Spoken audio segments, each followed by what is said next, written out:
Kurma dari Israel dijual secara terang-terangan di pasaran tempatan.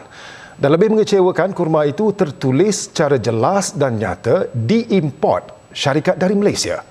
Dan penjualan itu merobek sensitiviti umat Islam negara ini ketika negara haram itu sedang galak menyembelih rakyat Palestin di Gaza. Ini laporan hasil siasatan wartawan Hanisa Hasanuddin. Menjelang Ramadan, seperti kelaziman, orang ramai akan mula mencari buah kurma sebagai pelengkap bulan suci, termasuk saya. Kekangan masa dan kebolehgantungan kepada servis penghantaran membuatkan saya memilih untuk membeli kurma secara atas talian. Namun carian di platform e-dagang amat mengejutkan apabila saya terjumpa kurma dari Israel dijual di Malaysia secara terang-terangan. Lebih memeranjatkan, kurma itu diimport syarikat sendirian berhad di Malaysia. Bagi mengesahkan kehadiran produk dari negara haram itu, saya menyamar sebagai pelanggan dan masuk ke premis berkenaan di Petaling Jaya untuk melihat dengan mata kepala saya sendiri. Memang benar produk itu dipamer tanpa berselindung di dalam peti sejuk premis berkenaan. Di atas tangan saya secara jelas tertulis bungkusan itu mempromosikan produk of Israel.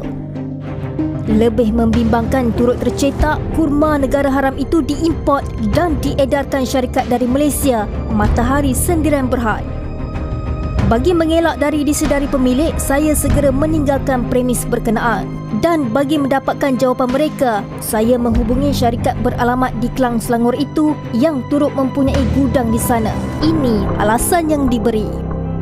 Actually, it's not directly from country to itself. Actually, it's from our kita punya supplier, but they want also I kena check dengan related department because this one I'm not sure. Matahari Sendirian Berhad. But it's not directly. Sebab memang Malaysia ni tak boleh there is no import export directly to Israel lah. Saya masih menunggu maklumat lanjut berhubung pembekal yang disebut. Namun syarikat Matahari Sendirian Berhad masih belum memberi sebarang jawapan. Apa pun alasan yang diberi, mempromosi dan membantu ekonomi negara haram itu melalui penjualan produknya di negara ini tetap mencalar sensitiviti umat Islam. Ia juga menimbulkan tanda tanya bagaimana produk itu dapat menembusi pasaran negara.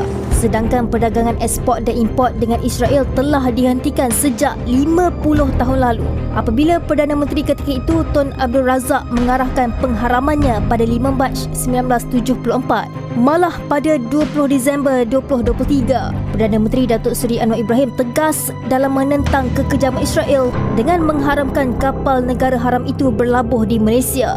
Menjual dan mempromosi produk dari Israel ini juga dilihat tidak selari dengan titah yang di-Pertuan Agong Sultan Ibrahim bulan lalu yang mahukan Malaysia lebih vokal menyuarakan pendirian dalam isu Palestin. Sehingga kini lebih 30,000 rakyat Palestin di Gaza telah menjadi korban kerakusan Israel dan kita masih berjual beli dengan negara itu.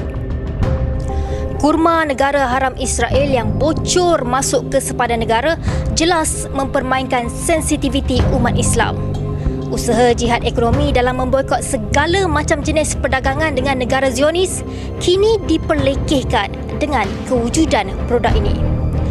Komitmen kepimpinan negara jelas, tetapi bagaimana kurma Israel ini boleh diimport masuk ke dalam negara? Adakah wujud ketirisan berkaitan agensi-agensi di bawah? Jabatan Pertanian DOA, Kastam? Mereka perlu jawab. Hanisa Hasanuddin, Berita Al Hijrah.